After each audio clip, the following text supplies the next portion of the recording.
سيدنا وحبيبنا وإمامنا وقدوتنا ومولانا محمد وعلى آله وصحبه أجمعين ومن تبعهم بإحسان ودعا بدعوتهم إلى يوم الدين. أما بعد، أعوذ بالله من الشيطان الرجيم. بسم الله الرحمن الرحيم.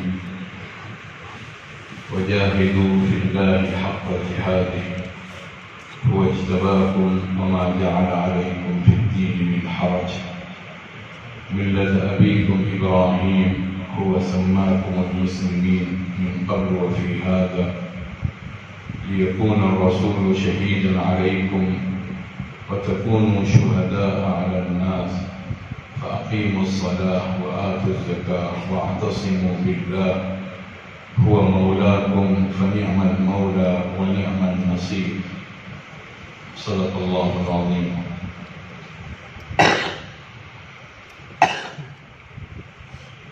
محترم و مکرم و معزز علماء کرام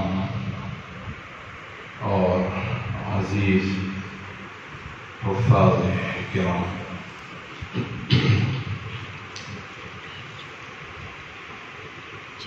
اللہ تعالیٰ نے اپنے کلام کو احسن بتایا ہے، سب سے اچھا. اللہ نزل احسن الحدیث کتابا متشابہا. اللہ نے سب سے بہتر بات اتاری اور اس سے بہتر اور کوئی بات ہو نہیں سکتی ہے، اور اسی احسن الحدیث کا بدل ہے. یعنی اللہ نے ایسی کتاب اتاری جس کتاب کے اندر تشابہ ہے، آیات میں بھی، بلاغت میں بھی، فصاحت میں بھی، تعلیم میں بھی، ہدایت میں بھی، معیار میں بھی، رفعیت میں بھی، بلندی میں بھی، ہر چیز میں اللہ نے ملتی جلتی آیات اتاری تاکہ اس کے ذریعے سے اللہ کا احسن کلام اللہ کے بندوں تک پہنچ جائے. ایک تو اور واتبعوا احسن ما انزل الیکم من ربکم کہا گیا کہ آپ کے رب کی طرف سے بہتر چیز اتاری گئی ہے، اس کی اتباع کرو، اس کی پیروی کرو. اللہ نے اپنی کتاب کے تعلق سے جو تعارف فرمایا ہے وہ احسن کا ہے. اور عجیب بات یہ ہے کہ اللہ نے انسانوں کا بھی جو تعارف کیا ہے اس میں بھی لفظ احسن کو اللہ نے بیان کیا ہے. لقد خلقنا الانسان فی احسن تقویم اللہ نے فرمایا. اور جہاں اللہ نے انسان کی پیدائش کا ذکر کیا بہت تفصیلی تھی کہ انسان کو ہم نے کس طرح پیدا کیا، تو اس کے بعد پھر جب اپنی تعریف کی تو وہ تعریف بھی احسن الخالقین سے کی ہے. اور جگہ اس انداز سے بات آئی ہے قرآن کریم میں، دوسرے مقام پر ایک دوسرے موضوع کے ساتھ، ورنہ اللہ تعالیٰ نے کہیں اس انداز سے اپنا تعارف نہیں فرمایا کہ وَلَقَدْ خَلَقْنَا الْإِنسَانَ مِنْ سُلَالَةٍ مِنْ طِينٍ ثُمَّ جَعَلْنَاهُ نُطْفَةً فِي قَرَارٍ مَكِينٍ ثم خلقنا النطفة علقة فخلقنا العلقة مضغة فخلقنا المضغة عظاما فكسونا العظام لحما ثم أنشأناه خلقا آخر فتبارك الله أحسن الخالقين. انسان کی صورت گری کا اللہ نے جب ذکر فرمایا اس میں بھی لفظ احسان کو اللہ نے بیان فرمایا. صوركم فأحسن صوركم وإليه المصير. تو گویا کہ سب سے عظیم ترین کلام جو اللہ کا ہے، اللہ نے اس کلام کو انسانوں کے ساتھ جوڑ دیا ہے. اس قدر شرف کی بات ہے یہ کہ اس کی کوئی حد نہیں ہے. اور اللہ نے صاف یہ بات ارشاد فرمائی کہ اِنَّا أَنزَلْنَا عَلَيْكَ الْكِتَابَ لِلنَّاسِ. اے محمد صلی اللہ علیہ وسلم، ہم نے کتاب آپ پر اتاری ہے، تمام انسانوں کے لیے اتاری ہے. ہدی للناس، تمام انسانوں کے لیے کتاب کیا ہے؟ ہدایت ہے۔ قرآن کریم جب تکمیل کو پہنچا، جو اس کی ترتیب اللہ نے اور اللہ کے رسول صلی اللہ علیہ وسلم نے رکھی، تو اللہ تعالیٰ نے اپنی ربوبیت کی، اپنی ملوکیت کی، اپنی الوہیت کی نسبت انسانوں کی طرف فرمائی ہے۔ قل اعوذ برب الناس، ملک الناس، الہ الناس۔ سب جانتے ہیں کہ اللہ تعالیٰ تمام مخلوقات کا رب ہے، بادشاہ ہے، معبود ہے، اور ہمیں یاد نہیں پڑتا کہ اللہ تعالیٰ نے کسی اور مخلوق کی طرف یوں نسبت فرمائی ہو۔ حدیث پاک میں تو چیز آتی ہے ربنا ورب الملائکۃ والروح، لیکن کہیں رب الملائکہ، الہ الملائکہ، الہ الجن، ملک الجن، اس طرح کے الفاظ ہمیں یاد نہیں آتے ہیں کہ قرآن کریم میں اللہ نے کہیں استعمال فرمائے ہیں۔ یہ انسانیت کے لیے انتہائی اشرف ترین مقام ہے کہ اللہ نے اپنی ربوبیت کی نسبت انسانوں کے نام کی ہے۔ گویا زمین میں اللہ کے نظام کو، جو نظام الوہیت ہے، نظام ملوکیت ہے اور نظام ربوبیت ہے، اس نظام کو قائم کرنے والا انسان ہے۔ اور آخری صورت گویا کہ آخری پیغام جو انسانوں کو دیا گیا ہے وہ یہی کہ اپنی قدر و قیمت پہچانیں۔ اسی لیے اللہ تعالیٰ نے ممکن ہے پہاڑوں کی مثال پیش کی کہ پہاڑ اقویاء ہے لیکن انسانوں کے مقابلے میں احسن نہیں، اور وہ کلام پہاڑ پر اگر اتارا جائے تو احسن کلام اتارا جا رہا ہے، پہاڑ برداشت نہیں کرے گا، بھلے جس قدر طاقت ہو۔ اس احسن کو جذب کرنے کے لیے احسن ہی چاہیے تھا۔ تو لو انزلنا هذا القرآن على جبل لرأيته خاشعا متصدعا من خشية الله۔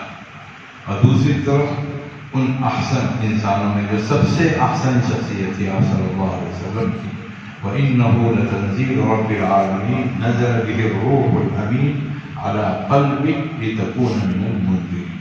تو آپ صلی اللہ علیہ وسلم کا قلب اطہر، قلب احسن تھا، اور پھر وہ احسن کلام، اس احسن قلب محترم، پھر اس کے ذریعے سے جو لوگوں میں جس میں صفت احسان جتنی زیادہ ہو، اسی کے وقت وہ اللہ کے کلام کو جذب کرنے والا بنے۔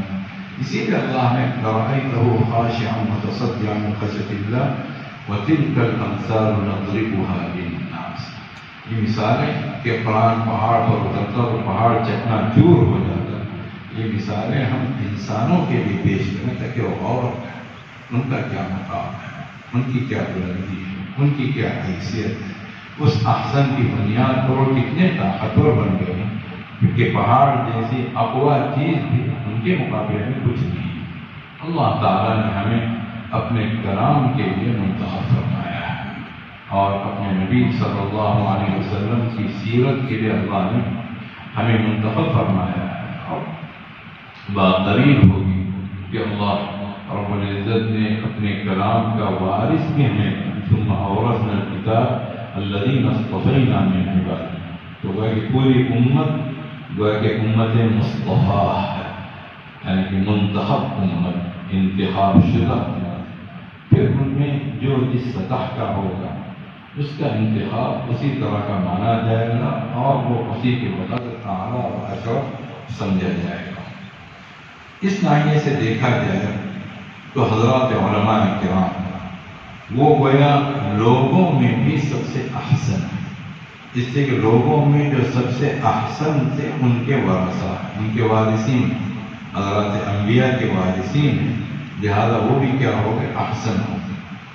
ہمیں بنیادی طور پر اپنی ذاتی زندگی میں کچھ فیصلے کر لینے چاہیے کہ ہم ان فیصلوں سے بال برابر میں نہیں ہٹیں گے، وہ فیصلے ہم نے کیا کیے ہیں بلکہ ہمارے حق میں خدا نے کروا دیے۔ قرآن کریم کی جو ابتدائی 3 صورتیں ہیں ہم نے جہاں تک غور کیا واللہ اعلم، اس میں اللہ نے ہمارے لیے گائیڈ لائن فراہم کر دی ہے۔ سورۃ العلق ہے سب سے پہلی وہ سورت نازل ہوئی، یا اس کی ابتدائی 5-6 آیات نازل ہوئی۔ اس کے بعد میں آپ دیکھیں گے سورہ مدثر اور سورہ مزمل کو کہ اسے سورت نمبر 2 یا سورت نمبر 3 لکھی گئی، بلکہ بالکل ابتدائی صورت ہے۔ ان 3 صورتوں میں یا ان کی ابتدائی آیات میں 3 بنیادی پیغام ہمیں دیے گئے ہیں، اس پیغام کو ہم پورے طور پر جذب کریں۔ سورۃ العلق میں اللہ نے ذکر کیا ہے علم علم علم علم، لکھو پڑھو، قلم، کتاب، قراءت، مسلسل وہ آیا اقرأ باسم ربک الذی خلق، آپ اپنے رب کے نام سے پڑھیے جس نے پیدا کیا۔ خلق الانسان من علق، انسان کو خون کے لوتھڑے سے پیدا کیا۔ اقرأ وربک الاکرم، آپ پڑھتے جائیے، آپ کا رب بے پناہ نوازشات کی بارش کرنے والا ہے۔ اور یہ صفت بھی الاکرم قرآن کریم میں ہمارا خیال یہ ہے کہ کہیں اور نہیں آئی ہے۔ اللہ نے پڑھنے کے ساتھ، تحصیل علم کے ساتھ اپنی وہ صفت بیان فرمائی جو کہیں نہیں بیان فرمائی۔ وہ دے گا، بے پناہ دے گا، وہ کریم ہے۔ اور الاکرم یہ سوا کون سا یہ اس میں تفضیل کا، جس کے اندر اور مبالغہ پایا جاتا ہے۔ اللہ کی شان کے مقابلے میں کسی چیز میں کوئی مبالغہ نہیں، لیکن اللہ نے وہ صیغہ استعمال فرمایا کہ بے پناہ اللہ دے گا، راستے کھول دیے جائیں گے اور اسے علم سے آراستہ کیا جائے گا، نوازا جائے گا۔ الذی علم بالقلم، جس نے قلم سے سکھایا، قلم کا استعمال کیا جائے اور قلم کے تقدس کو بھی محفوظ رکھا جائے۔ علم الانسان ما لم یعلم، انسان کو سب سکھایا جو وہ نہیں جانتا تھا، وہ سب اللہ نے سکھایا۔ اور اللہ نے سب سے پہلے جو انسان اعظم ہے، اس انسان اعظم کو اللہ نے سکھایا، رسول اکرم صلی اللہ علیہ وسلم کو۔ وعلمک ما لم تکن تعلم وکان فضل اللہ علیک عظیما، اے محمد صلی اللہ علیہ وسلم، اللہ نے آپ کو سب سکھایا جو آپ نہیں جانتے تھے۔ واقعی اللہ کا آپ پر غیر معمولی فضل ہے، اور جو صفت اللہ نے اپنی بتائی آپ صلی اللہ علیہ وسلم کے حق میں، وہی صفت حضور کی بتائی امت کے حق میں۔ کما ارسلنا فیکم رسولا منکم یتلو علیکم آیاتنا ویزکیکم ویعلمکم الکتاب والحکمہ ویعلمکم ما لم تکونوا تعلمون، وعلمک ما لم تکن تعلم ویعلمکم ما لم تکونوا تعلمون۔ یہ علم اللہ رب العزت کی طرف سے اتارا ہوا ہے۔ ہمیں پہلے نمبر پر یہ طے کرنا ہے کہ ہم اپنے اندر ذوق علم پیدا کریں، ہماری ہر بات وہ اللہ کی کتاب کی روشنی میں ہوگی اور نبی اکرم صلی اللہ علیہ وسلم کی مبارک احادیث کی روشنی میں ہوگی۔ بعد میں جتنی چیزیں ہیں وہ 10%، 20% وغیرہ رہے، لیکن ہم ذوق علم کے حامل ہوں گے اور علم کبھی ختم نہیں ہوتا۔ اگر علم ختم ہوتا تو حضور کو اللہ تعالیٰ یہ حکم نہ دیتا کہ آپ یہ دعا فرمائیں کہ وہ ربی زدنی علما، کہ پروردگار میرے علم میں اور اضافہ فرما، اور اضافہ فرما۔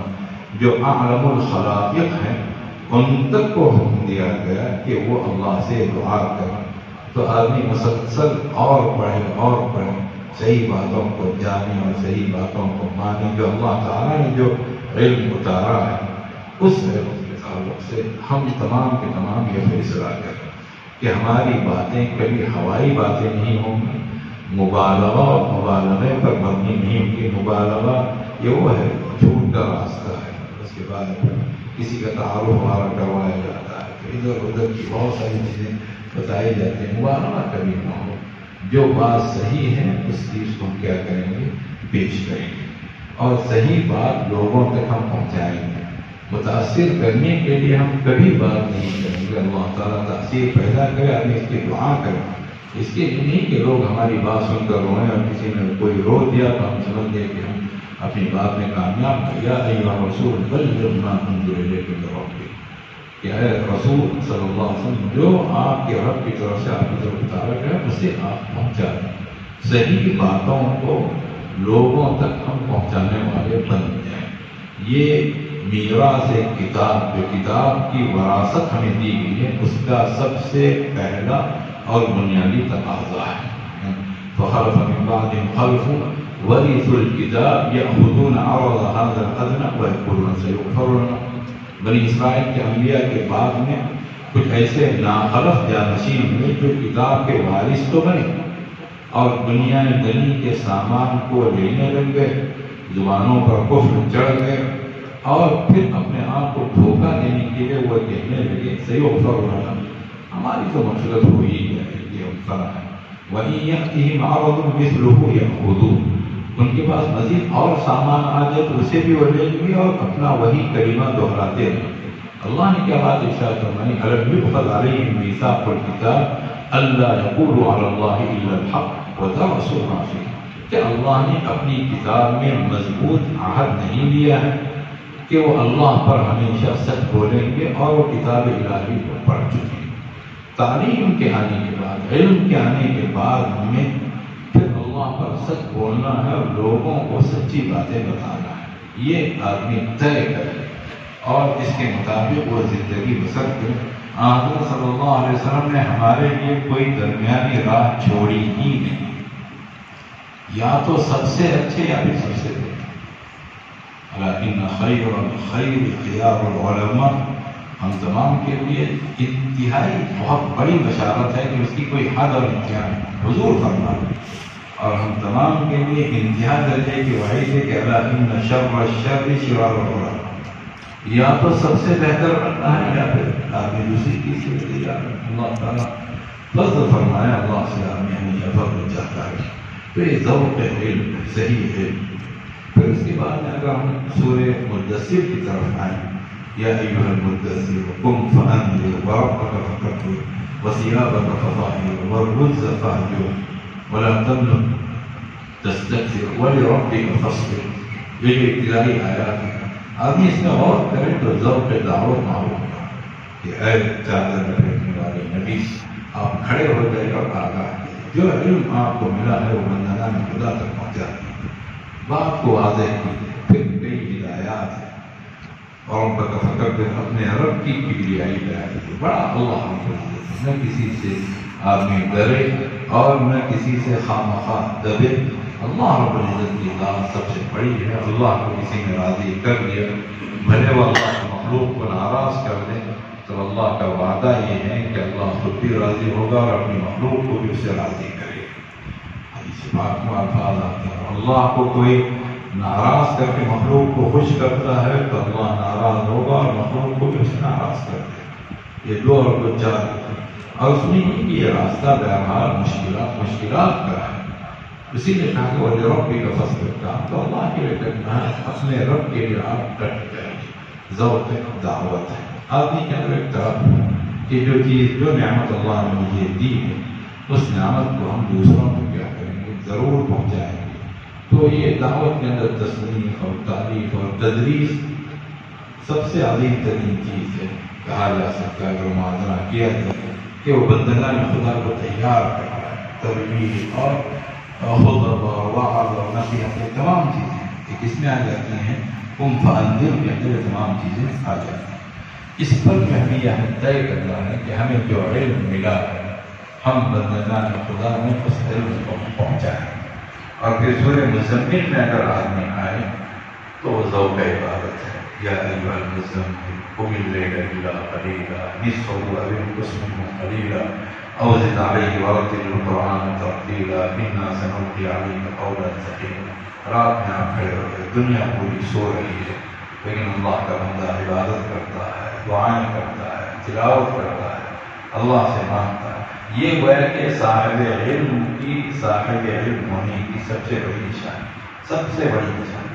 ہم نے اس سے پہلے ہی بات بتائی کہ ہم عام طور سے آیت پیش کرتے ہیں، قل هل يستوي الذين يعلمون والذين لا يعلمون، بالکل کہ آپ کہیے کہ جو ہے جاننے والے اور نہ جاننے والے دونوں برابر ہو سکتے ہیں۔ صحیح بات، ظاہر بات ہے برابر نہیں ہو سکتے، لیکن جاننے والا کون ہے؟ اوپر سے آیت پڑھے، امن هو قانت آناء الليل ساجدا وقائما يحذر الآخرة ويرجو رحمة ربه قل هل يستوي الذين يعلمون والذين لا يعلمون۔ مولانا صاحب رحمۃ اللہ علیہ طالب علم کو کہتے ہیں کہ اس کی صحیح تعریف طالب العلم والعمل ہے، طالب عمل بھی ہو، پھر وہ کیا ہوتا ہے طالب علم، وہ شخص جو رات کی ساعتوں میں کھڑا ہوتا ہے، کبھی سجدے میں ہے، کبھی قیام میں ہے، یہ اس کا عمل ہے۔ پھر اس کا اعتقاد کیا ہے؟ يحذر الآخرة ويرجو رحمة ربه، آخرت کا سے دھڑکا لگا رہتا ہے، آخرت کو بہرا ہے، نیک کام کرے آدمی اور دل اس کا کام رہا آیا دوسرے کی کئی ويرجو رحمة ربه، ایک طرف خوف خدا ہے، دوسری طرف اللہ سے امید، اپنے رب کی رحمت کی امید رکھتا ہے، وہ اعتقاد کا اچھا، وہ عمل کا اچھا، اور تنہائی میں نمازیں پڑھنے والا اور اللہ سے دعائیں کرنے والا، یہ اگر وہ صاحب علم ہے تو پھر قل هل يستوي الذين يعلمون والذين لا يعلمون، تو یہ ذوق عبادت، یہ تین چیزیں اگر ہم نے پیدا کرنی اپنے اندر اللہ کے فضل و کرم سے، یہاں ماشاء اللہ منصور میں علماء میں وہ ہم نے ایک حرکت دیکھی ہے، بعد میں جو علماء ہے حرکت ہے، اس حرکت کو جاہدوا فینا، جدوجہد ہو اور اللہ کے لیے ہو، اللہ کے راستے میں ہو، لنہدینہم سبلنا، ہم سارے راستے کھول دیں۔ عجیب بات ہے کہ جدوجہد کرنے پر اللہ نے ایک راستہ نہیں بتایا بلکہ سینکڑوں اللہ کے ہزاروں راستے، وہ ہزاروں راستے خود ایک راستے کا حصہ ہے، ان ھذا صراطی مستقیم، میرا راستہ بالکل صحیح، وہ ایک راستہ اپنے اندر کتنے راستے رکھتا ہے؟ ہزاروں، سبل السلام، وإن اللہ مع المحسنین، یہ جو بنیادی ہے۔ اس کے ساتھ ایک جو بڑی وہ کہ تحمل ہمارے اندر ہونا چاہیے، تحمل اور برداشت کی وہ کیفیت، بسا اوقات سارے کمالات ہوتے ہیں، برداشت کی کیفیت نہیں ہوتی ہے تو ان سارے کمالات پر پردہ پڑ جاتا ہے، اور اللہ تعالیٰ نے اس معاملے کو اس حد تک بیان فرمایا ہے کہ کمال نبوت ہے پھر بھی آدمی کے اندر برداشت کرنے کی صفت کم ہے، لوگ چھٹ جائیں گے، وَلَوْ كُنْتَ فَضًّا غَلِيظَ الْقَلْبِ لَانفَضُّوا مِنْ حَوْلِكَ، کس سے کہا جاتا ہے؟ ذرا اپنے فَبِمَا رَحْمَةٍ مِّنَ اللَّهِ لِنْتَ لَهُمْ، یہ اللہ کی رحمت ہے کہ آپ لوگوں کے لیے نرم ہے۔ وَلَوْ كُنْتَ فَضًّا غَلِيظَ الْقَلْبِ، تمام کمال نبوت سے بڑھ کر کوئی انسانی کمال نہیں ہے، اللہ کی طرف سے ملنے والا عطیہ۔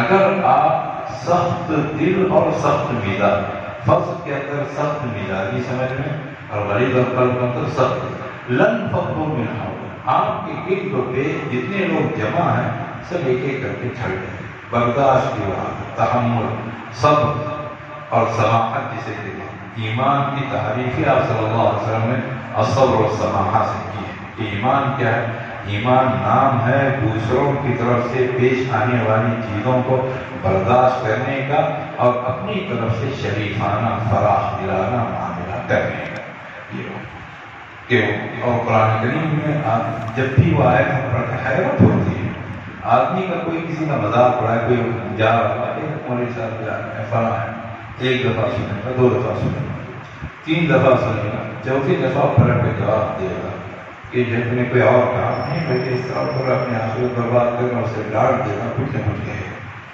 حضور صلی اللہ علیہ وسلم کے بارے میں قرآن کریم گواہی دیتا ہے وَإِذَا رَأَوْكَ إِن يَتَّخِذُونَكَ إِلَّا هُزُوًا، وَإِذَا رَأَوْكَ إِن يَتَّخِذُونَكَ إِلَّا هُزُوًا، اذا کا ترجمہ جب بھی سے کریں، جب بھی وہ آپ کو دیکھتے ہیں اپنے مذاق کے نشانے پر آپ کو رکھتے ہیں۔ اور یہ کہاں کی بات ہے؟ مکہ مکرمہ میں 13 سال آپ نے کام کیا، اور جو گھر تھا صلی اللہ علیہ وسلم، گھر سے بازار جانا، دینی دعوت کے لیے جانا، ظاہر بات ہے کہ مشرکین کے سامنے سے گزرنا پڑتا ہوگا، ایک دن میں 2-3 دفعہ اگر یہ چیز ہوتی اور اگر دعوت جب آپ صلی اللہ علیہ وسلم پھلنا شروع فرمائی 3 سال کے بعد میں 10 سال کا قیام تو رہا ہی پہلا، ایک سال کے اسلامی لحاظ سے 355 دن اگر ہوتے ہیں اور 355 دنوں میں اگر 3 دفعہ مذاق اڑایا جاتا ہو تو 1000 دفعہ 10 سال 10,000، یہ ساری چیزیں میں اگر کوئی حساب پر ہے، اور تاریخ گواہ ہے، حدیث گواہ ہے، قرآن کریم گواہ ہے، آپ نے کبھی پلٹ کر جواب نہیں، آپ اصحاب العرب تھے، اگر آپ جواب دے دیتے سب کی بولتی بند ہو جاتی، کوئی بھی بولنے کے لائق نہیں رہتا، طاقت اور قدرت کے باوجود آپ کا کام معارضہ نہیں چاہیے، معارضہ فصح صفحات کو۔ ہم یہ سمجھتے ہیں کہ 1 کی 10 سنانا کیا ہے، بہت عقل مندی کی بات ہے اور بہت اس کی ہمت کی بات ہے۔ آدمی غور کرے ذرا دیکھے 1 کی 10 کون سناتا ہے؟ آدمی کسی پاگل کو ذرا سا چھیڑ کر دیکھے 1 کی 10 سنائے، 1 کی 100 سنائے، ایک کی 10 سنانا نہیں، 10 کی اور 100 کی بھی ایک نہ سنائے گا۔ یہ کیفیت ہماری تحمل ہو، برداشت ہو، اور اسی تحمل اور برداشت یہ ساری صفات اگر جمع ہو جائیں گے انشاءاللہ، اور اللہ کی ذات سے امید ہے جمع ہیں بھی، تو اس کے اندر اور نکھار لایا جائے تو پھر انشاءاللہ ہم اپنی پوری ذمہ داری بہتر طریقے سے ادا کر سکیں گے انشاءاللہ۔ یہ پورے قرآن کا وہ ایک لحاظ سے جو لوگ دینی کاموں میں مشغول ہیں ان کے لیے اللہ کی طرف سے دی ہوئی گائیڈ لائن کہ ذوق علم، ذوق دعوت، ذوق عبادت اور تحمل مزاجی، اس سے پھر انسان پھر اللہ رب العزت کی طرف سے راستے اس کے لیے کھولے جاتے ہیں۔ یہ ذاتی اس طرح کی صفات آدمی اپنے اندر پیدا کرے، اور اس کے بعد پھر جو کام ہمیں کرنا ہے اس میں اس زمانے کے یہاں سے دیکھا جائے مکاتب کا قیام یہ ہو سکتا ہے کہ ہماری سب سے بڑی ذمہ داری ہو۔ مدارس تحفظ علم کے لیے قائم کیے جاتے ہیں اور مکاتب تحفظ دین کے لیے قائم کیے جاتے ہیں۔ مدارس میں علماء جو تیار ہوتے ہیں 3% علماء ہمارا خیال ہے کہ کافی ہے۔ 3% علماء، 100 میں 3 اگر علماء ہیں وہ ان 100 کو کیا کر لیں گے، پورے طور پر کور کر لیں گے۔ لیکن مکاتب میں 3-4% نہیں، 100%۔ کوئی ایک بچہ بھی بغیر دینی تعلیم کے رہ نہ جائے، اور ان کے لیے بھی ہمارے اندر وہی کیفیت ہونی چاہیے۔ یہ بہت یعنی کہ لوگوں کے اندر علم کی پیاس پیدا کرنا بھی ہمارا کام ہے، اور ان کو علم دینا بھی بہت بڑی ایک آزمائش ہے۔ لیکن ہم جب اس میدان میں اتر چکے ہیں تو پھر ہمیں کام کرنا ہی۔ فَلَقْتَحَمَ الْعَقَبَةَ، وہ گھاٹی میں کود کیوں نہیں گئے، کیا وہ گھاٹی میں کود نہ سکے؟ وَمَا أَدْرَاكَ مَا الْعَقَبَةُ، اور گھاٹی کیا ہے؟ فَكُّ رَقَبَةٍ أَوْ إِطْعَامٌ فِي يَوْمٍ ذِي مَسْغَبَةٍ۔ اللہ نے یہ یہاں وہ ہے کہ کسی غلام کو آزاد کرنا، یا بھوک اور فاقے کا دن ہے تو اس کو کھانا کھلانا، یتیم ذا مقربہ اور مسکین ذا متربہ، کسی یتیم کو جو قرابت رکھتا ہے، کسی مسکین کو جو خاک نشین ہے، خاک آلود ہے، جس کے حصے میں سے خاک آئی، وہ چیزیں۔ لیکن ہم معنوی طور پر ذرا غور کریں، فک و رقبہ، غلام، ہم جس انداز سے پوری امت دوسری تہذیب اور دوسرے تمدن اور دوسرے کلچر کے غلام بنتی جا رہی ہے، کیا اس امت کی گردن کو غلامی سے چھڑانا ہماری ذمہ داری نہیں؟ امت ایک لحاظ سے یتیم ہے، امت بھوکی ہے علم اور عمل سے۔ جو مادی رزق کے بارے میں جب اللہ تعالیٰ نے یہ بات ارشاد فرمائی تو جو معنوی رزق ہے اس کے لیے تو بدرجہ اولا ہے بات ہے، ہمیں تو اس گھاٹی میں جانا ہی ہے۔ اب گھاٹی کے اندر آدمی جب جاتا ہے تو بہرحال اسے تنگ وادیاں پیش آتی اور ایک تنگی پیش آتی ہے، لیکن جب گھاٹی پار کر کے جب وہ آ جائے گا تو اسے جو ایک کھلا میدان اور کھلی فضا جو اسے نصیب ہوگی وہ ہمارے لیے آخرت ہے۔ اور اس میں بھی اللہ رب العزت نے یہ بات ارشاد فرمائی کہ ثم كان من الذين آمنوا وتواصوا بالصبر وتواصوا بالمرحمة، یہ دو کام ہمیں اپنی اس مکتب کا جو نظام ہے اسے ہم قائم کریں، رحم و کرم کے ساتھ، بچوں کے ساتھ ہمیشہ شفقت کا معاملہ کیا جائے، اور ڈٹ کر آدمی جس نے جو راستہ اختیار کیا ہے وہ اس پر ڈٹ جائے اور اس کے لیے کوششیں کرے، اس کے لیے اپنے وقت کو قربان کرے۔ جو دوسروں کا جتنا بنتا ہے وہ اللہ کا اتنا ہی بنتا چلا جاتا ہے۔ کنتم خیر امۃ اخرجت للناس، اللہ نے فرمایا، اور اللہ نے ان لوگوں کو جنگ احد میں بعض منافقین بھی تھے، ان کے تعلق سے اللہ نے بات ارشاد فرمایا وَطَائِفَةٌ قَدْ أَهَمَّتْهُمْ أَنفُسُهُمْ يَظُنُّونَ بِاللَّهِ غَيْرَ الْحَقِّ ظَنَّ الْجَاهِلِيَّةِ۔ ایک گروہ وہ تھا جو اللہ کے راستے میں ڈر رہا تھا، اور ایک گروہ وہ تھا جسے صرف اپنی پڑی تھی، اور اللہ تعالیٰ نے اسے معرض ذم میں بیان کرنا، یہ ان کے لیے وہ قابل مذمت بات ہے، اور اللہ کے تعلق سے جاہلیت پر مبنی الٹے سیدھے وہ گمان کر رہے تھے۔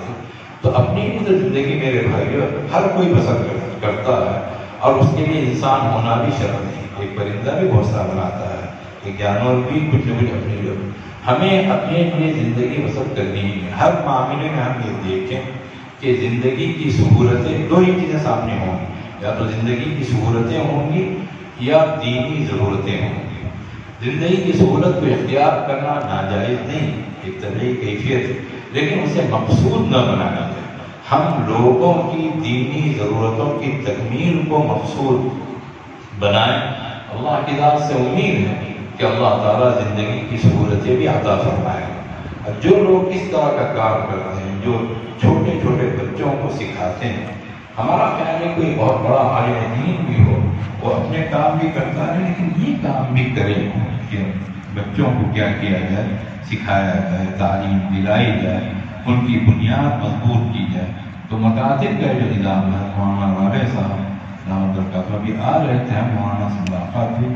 عجیب بات کہی کہ جس طرح دعوت دین کا معاملہ ہے، کسی ایک غیر مسلم کو مسلمان بنانا گویا کہ اسے جہنم سے ہم نے آزاد کیا. ہم نے کیا آزاد کیا؟ اللہ نے آزاد کیا اور وہ جنت کا مستحق بن گیا. ویسا ہی کام کسی مسلمان کو مسلمان برقرار رکھنا کہ ہم نے اسے جہنم میں جانے نہیں دی. اور وہ چیز جو ہے، جو مکتب کا پورا نظام ہے، اس نظام کو جو بھی سنبھالے گا، جس حد تک سنبھالے گا، اجتماعی طور پر وہ کام کیے جائیں. اگر وہ نہ ہو سکے انفرادی طور پر، ماشاءاللہ اس کا ایک نظام ہے، لیکن دین کے کسی بھی کام کو کافی نہ سمجھا جائے کہ اتنا ہم نے کر لیا کافی. دنیا کے تعلق سے تو وہ ذہن بنا لیے اتنی مل گئی دنیا، ٹھیک ہے کافی ہے، اب باقی وقت ہم کس میں لگائیں گے دین میں. لیکن دینی کام جتنے بھی ہیں اس میں اللہ کا ارشاد ہے کہ وسجد واقترب، وسجد واقترب، سجدے کرو، قریب ہو جاؤ، قریب ہو جاؤ، قریب ہو جاؤ. اور کتنا قریب ہو جاؤ؟ قریب ہوتے چلے جاؤ، اس کی کوئی حد نہیں. والذین جاہدوا فینا لنہدینہم سبلنا. اللہ نے جو ہمارے راہ میں جدوجہد کرتے ہیں اپنی ساری راہ کے لیے کھول دیتے ہیں. ایک راستہ طے کیا، پھر دوسرا راستہ آ گیا، وہ طے کیا، پھر تیسرا راستہ، پھر چوتھا، پھر پانچواں، چھٹا، جہاں تک اللہ رب نے وہ سارے راستوں کا طے کرنا ہے کہ اللہ کے قرب کو پانا ہے. تو جدوجہد کے اس مزاج کو ہم بنانے کی کوشش کریں اپنے اپنے طور پر. اور دین کے جتنے کام ہم بار بار کہتے ہیں، خاص طور پر جو مکاتب کے اساتذہ ہیں، یہ تمام کے تمام اساتذہ اس قابل ہیں کہ ان کو سروں پر بٹھایا جائے، ان کو پلکوں پر سجایا جائے. یہ بنیادی کام کرتے ہیں، یہ بنیادی پتھر.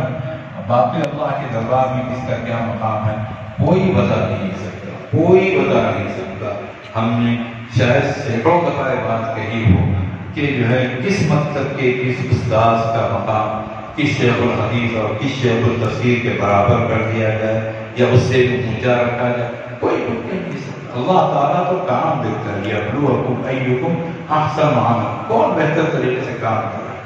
تو اپنی حقیقت جان کر، اپنی حیثیت جان کر، اللہ نے جو مقام دیا اس مقام کو جان کر آدمی کو کام کرے. اور یہ بات بھول جائیں، اسے ہم شیطان کا سب سے بڑا وسوسہ سمجھتے ہیں کہ کیا فائدہ ہے کام کرنے، نتائج تو ظاہر نہیں ہو رہے. آپ بھی جائزہ لیں کہ کیوں نتائج ظاہر نہیں ہو رہے. ظاہری طور پر کوئی کمی نظر آئے تو اسے دور کرنے کی کوشش کریں، لیکن نتائج کی ذمہ داری اللہ نے ہمارے ہاتھ میں نہیں رکھی.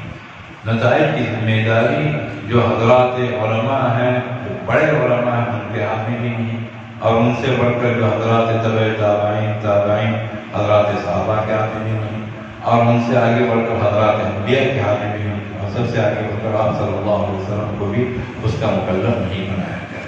لا تکلف الا نفسک، اس سے اللہ ارشاد فرماتا ہے حضور صلی اللہ علیہ وسلم، اے محمد صلی اللہ علیہ وسلم آپ اپنی ذات کے پابند ہیں. مطلب یہ کہ نتیجے کی ذمہ داری آپ پر عائد نہیں کی گئی ہے، نہ ذمہ داری ہے نہ اختیار.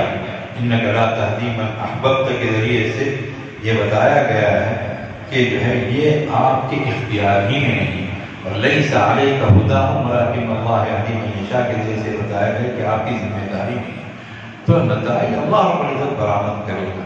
نتیجہ ہمارے حق میں ہو تو ہم کامیاب، نتیجہ ہمارے حق میں نہ ہو تب بھی ہم کامیاب. دین کے ہر کام کے ساتھ اللہ رب العزت نے نتائج کی بنیاد پر کامیابی اور ناکامی نہیں رکھی، بلکہ نفس عمل پر اگر وہ اخلاص کے ساتھ ہو رہا ہے تو کامیاب، چاہے نتیجہ اس کے حق میں جائے تو نتیجہ اس کے خلاف ہے. جہاد کی مثال اللہ رب العزت نے پیش فرمائی ہے، وَمَن يُقَاتِلْ فِي سَبِيلِ اللَّهِ فَيُقْتَلْ أَوْ يَغْلِبْ. اور یغلب کہہ کر ظاہری نتیجہ بیان کیا گیا ہے، یقتل کہہ کر ظاہری نتیجہ اس کے حق میں نہیں جا رہا ہے. فَسَوْفَ نُؤْتِيهِ أَجْرًا عَظِيمًا، ہم تو دونوں صورتوں میں اسے عظیم الشان اجر سے ہمکنار کرے. قل هل تربصون بنا الا احدى الحسنيين. منافقین سے کہا گیا کہ اے محمد صلی اللہ علیہ وسلم منافقین سے کہہ دیں جو منافقین آپ کی بربادی کے منتظر ہیں اس طرح اللہ نے کیا نہیں، لیکن اگر ہم تمہاری خواہش کے مطابق ہم ظاہری طور پر ہم نتیجے سے محروم رہیں تب بھی وہ ہمارے لیے حسنہ ہے. تم ہمارے لیے دو بھلائیوں میں سے ایک بھلائی کے منتظر ہو. جسے تم ہماری بھلائی سمجھتے ہو وہ بھی ہمارے لیے بھلائی، اور جسے تم ہماری ناکامی سمجھتے ہو وہ بھی ہمارے لیے بھلائی ہے. دین کے ہر کام پر اللہ رب العزت نے کامیابی کے ساتھ جوڑ دیا، لہذا کبھی یہ تصور نہ ہو کہ کیا فائدہ ہے کام کرنے. اللہ یا تو شکر کے راستے سے لے جائے گا یا اللہ صبر کے راستے سے لے جائے گا. اور شکر کے بارے میں اللہ رب العزت نے بات ارشاد فرمائی وَإِن تَشْكُرُوا يَرْضَهُ لَكُمْ. اگر تم اللہ کا شکر ادا کریں گے اللہ اسے بہت زیادہ تمہارے حق میں اسے پسند فرمائے گا. اور صبر کے تعلق سے اللہ نے بات ارشاد فرمائی إِنَّمَا يُوَفَّى الصَّابِرُونَ أَجْرَهُم بِغَيْرِ حساب. دونوں صورت عزائم ہمیشہ بلند، لمبے چوڑے پروگرام تو نہ بنائے جائیں لیکن عزائم بلند کر کے ہم اپنا کام کریں گے انشاءاللہ. اور جو جس طرح کا عزم رکھتا ہے اگر دوران عمل اس کا انتقال ہو جائے، قرآن کریم یہ کہتا ہے کہ اسے اس کام کی تکمیل کرنے والے کا اجر دیا ہے. جتنا کام اس نے کیا ہے اتنا اجر نہیں، وہ اگر اپنے کام کو مکمل کرتا ہے اللہ اس کا کام مکمل کرواتا تو اس کے حق میں جو اجر متعین ہوتا ہے وہ اجر لکھ دیا جاتا ہے. وَمَن يَخْرُجْ مِن بَيْتِهِ مُهَاجِرًا إِلَى اللَّهِ وَرَسُولِهِ ثُمَّ يُدْرِكْهُ الْمَوْتُ فقد وقع اجره على اللہ. فقد وقع اجره على اللہ. جو بھی اپنے گھر سے خدا اور رسول کی طرف ہجرت کرنے کی غرض سے نکلتا ہے پھر اسے موت آ جائے تو فقد وقع اجره یعنی المتعلق بالہجرت الکاملہ. جتنی ہجرت نے کی اتنا اجر نہیں، وہ تو ہے ہی. جو پوری ہجرت وہ کرتا تو پورا اجر اس کے حق میں اللہ کے ذمے ثابت ہو گیا. کون فرما رہا ہے؟ خود اللہ رب العزت. تو ہمارے لیے کامیابیوں سے بھرا ہوا ایک میدان اللہ تعالیٰ نے دیا.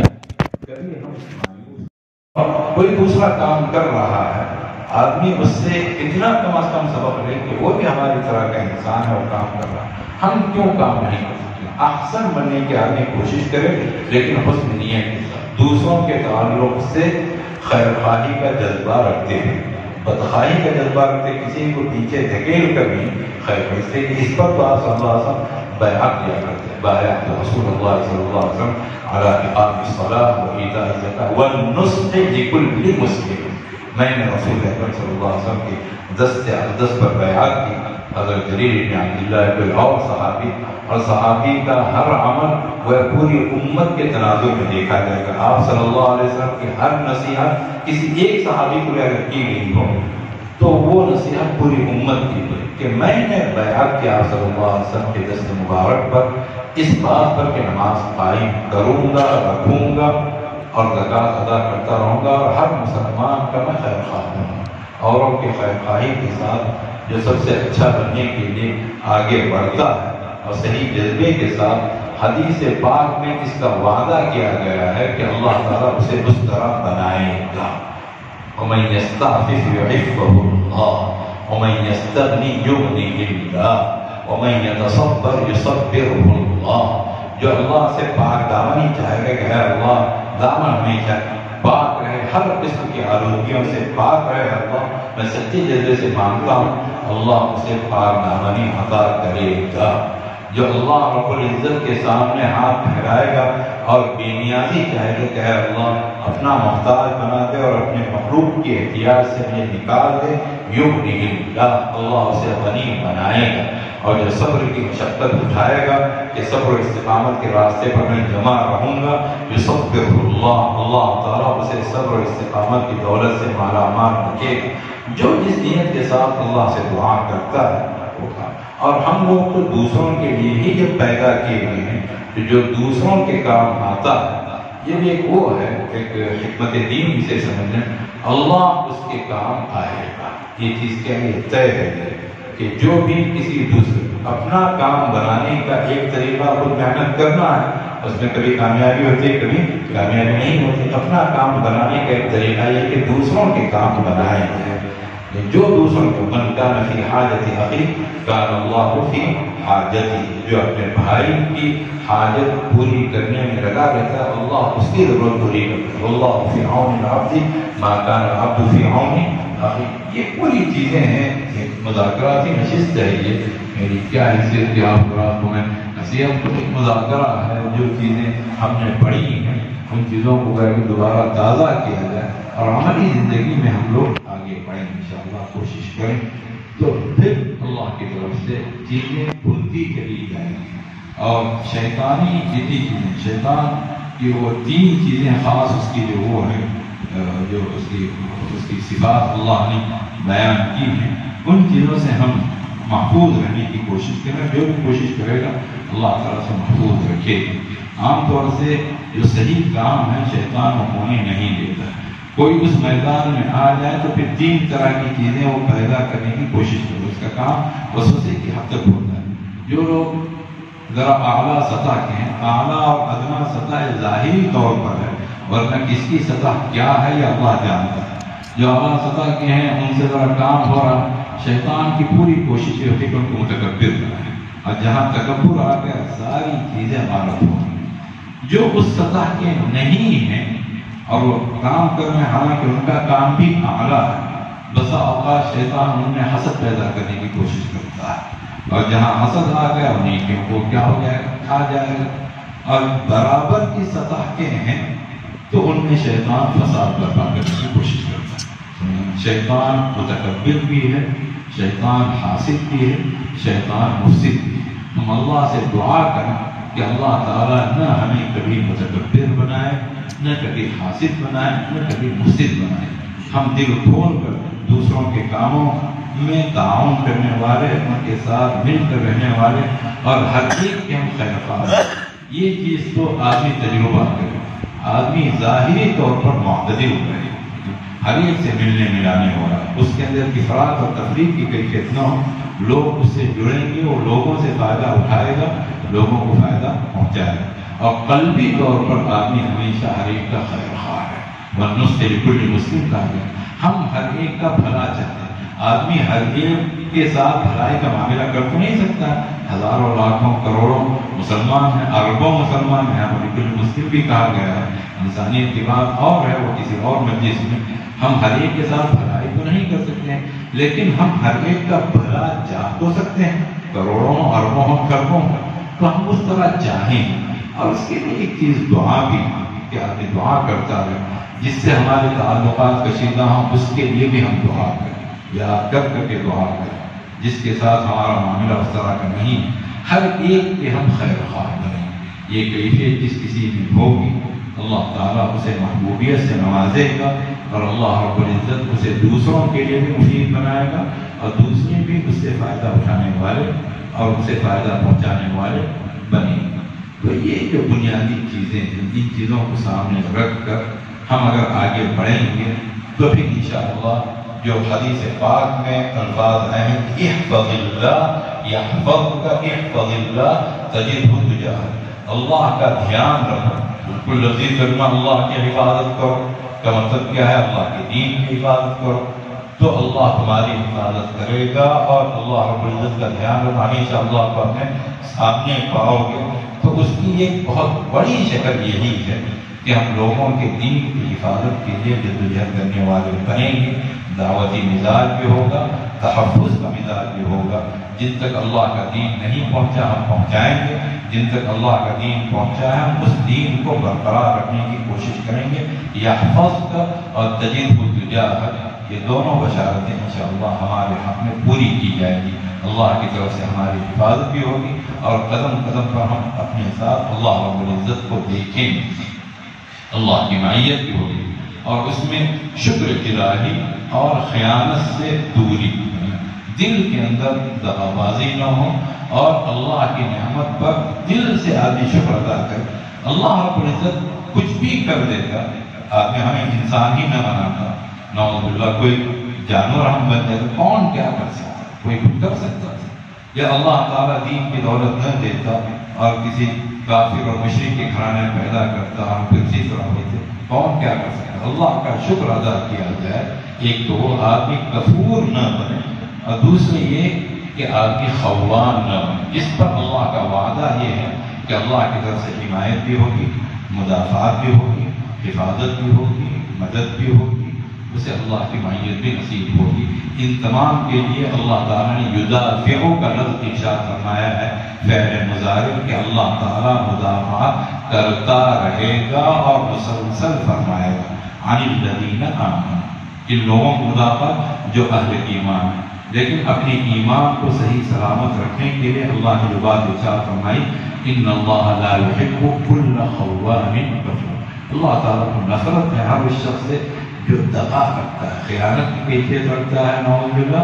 اسی طرح اللہ کو نفرت ہے ہر اس شخص سے جس کے اندر کفران نعمت، ناشکری پائی جاتی ہے. ہمارا سب سے بڑا معاملہ ناشکری کا ہے. یہ چیز اگر ہم دین کی صحیح قدر کریں اللہ کی ہر نعمت کی تو پھر اللہ کی نعمتیں برقرار رہتی ہیں. کذب آل فرعون والذین من قبل، قرآن کریم کہتا ہے نا کہ مشرکین کی حالت آل فرعون اور اس سے پہلے جو لوگ ان کی طرح ہیں. کفروا بآیات اللہ فأخذهم اللہ بذنوبہم، اللہ کی آیات کا انکار کیا، اللہ نے ان کے گناہوں کی پاداش میں ان کی پکڑ کی. اللہ تعالیٰ قوی ہے، شدید العقاب. پھر اللہ نے وجہ بیان فرمائی. قرآن کریم میں ہمیشہ غور کریں اسباب اللہ کیا بیان فرمایا کہ اللہ نے سزا دی، اور سزا کیوں دی؟ ذالک، اس سزا کی وجہ یہ ہے بأن اللہ کہ اللہ رب العزت لم يكن مغيرا نعمة أنعمها على قوم حتى يغيروا ما بأنفسهم. اللہ تعالیٰ کسی قوم پر انعام کرتا ہے تو کبھی اپنا انعام واپس نہیں کرتا. کبھی انعام ہو گیا تو انعام گویا دائمی ہے جب تک وہ لوگ خود اپنے اندر کی کیفیت میں تبدیلی کریں. شکر کی جگہ اگر ناشکری آ گئی تو پھر اللہ رب العزت کی طرف سے انعام واپس دیا جاتا ہے. شکر گزاری ہوگی، انعام برقرار رہے گا، بلکہ اس میں اضافہ ہوگا. اور دوسری وجہ اللہ نے بیان فرمایا تو ان اللہ سمیع علیم، اللہ تعالیٰ خوب سنتا ہے، خوب دیکھتا ہے. وہ مخلوق کو پیدا کر کے غافل ہے، وما كنا عن الخلق غافلین، ہم کبھی اپنے مخلوق سے غافل نہیں. دیکھتا ہے کہ ہم نے جو احسانات کیے ہیں اس احسانات کے تعلق سے بندے کا کیا ہو گیا. تو اللہ کے ہر احسان، چھوٹے سے چھوٹا احسان اور بڑے سے بڑا احسان، مادی احسان، معنوی احسان، ہر احسان کا اللہ پر اللہ کا شکر ادا کیا جائے. ناشکری کی کیفیت اس وقت ہوتی ہے جب انسان اپنے آپ کو زیادہ کا مستحق سمجھتا ہے. ہم تو کسی چیز کے مستحق نہیں ہیں، جو ہے اللہ کا فضل، جو ہے اللہ کا فضل. اگر اللہ کا فضل نہ ہو تو کوئی ایک بھی پاکیزہ نہیں، کوئی ایک بھی.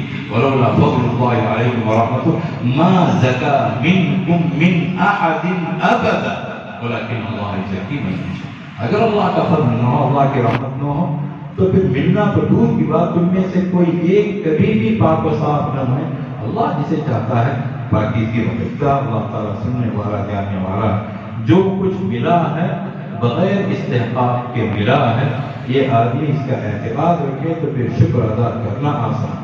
ورنہ آدمی اگر اپنی عبادتیں، اپنی ریاضتیں وغیرہ دیکھ لیں، ہم اللہ کے گھر میں بیٹھ کر کہہ سکتے ہیں کہ پوری زندگی کی عبادتیں مل کر بھی ایک استنجے کا شکریہ ادا نہیں کر سکتے. ایک استنجے جو راحت کے ساتھ ہوتا ہے، جب معاملہ پھنس جاتا ہے دوسری طرف سے وہ جو استنجے کے اخراج کے لیے راستہ بنایا جاتا ہے اس پر لاکھوں روپے ڈاکٹر دیتے ہیں، پھر بھی زندگی بھر اس ڈاکٹر کا احسان مانا جاتا ہے. اللہ کی طرف سے استنجا، جانا آنا، ثم السبیل یسر، ہر چیز فری ہے، ساری چیزیں اللہ کی طرف سے ہو رہی ہیں.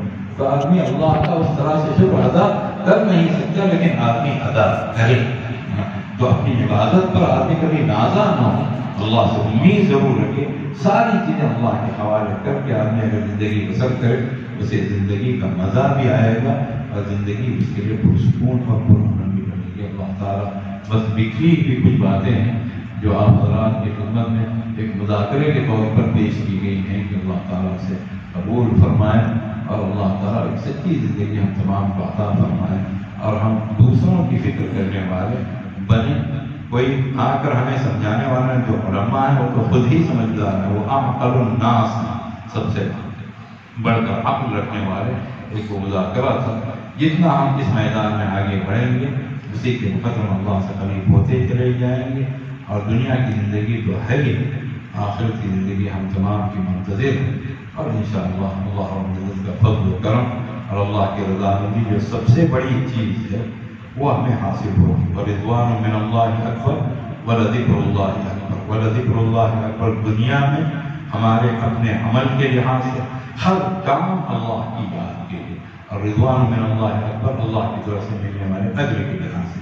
ان دو بڑی چیزوں کو ہم حاصل کرنے والے بن جائیں، ہر کام اللہ کے لیے، اللہ کو یاد کرنے کے لیے، اور پھر اس کے بدلے میں اللہ رب العزت کی رضامندی جو جنت کی نعمتوں میں سب سے عظیم نعمت اور سب سے اخیر میں اللہ اس کا اعلان فرمائے. حدیث میں آتا ہے، حضرات جانتے ہوں گے کہ تمہیں کسی چیز کی ضرورت تو نہیں ہے اور تم پر کچھ اور انعام تو نہ کرو، تو بندے کہیں گے الم تبیض وجوہنا، اے اللہ کیا تو نے ہمارے چہروں کو روشن نہیں کیا، تو نے ہمیں جنت میں داخل نہیں کیا، تو نے ہم پر فلاں انعام نہیں کیا، اب پھر کس چیز کی ضرورت ہے؟ تو اللہ تعالیٰ اس وقت اعلان کرے گا الیوم احل علیکم رضوانی فلا اسخط بعدی ابدا بعد الصبر.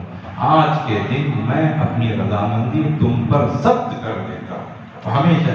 اب اس کے بعد میں تم سے کبھی ناراض نہیں ہوں گا. جنتی جنت میں پہنچے گا تو وہ سوچ کر گویا ایک فرحت محسوس کرے گا کہ افما نحن بمیتین، کیا ہمیں مرنا نہیں ہے، الا موتتنا الاولی، سوائے اس موت کے جو پہلے آ چکی، وما نحن بمعذبین، اب ہمیں عذاب نہیں ہوگا.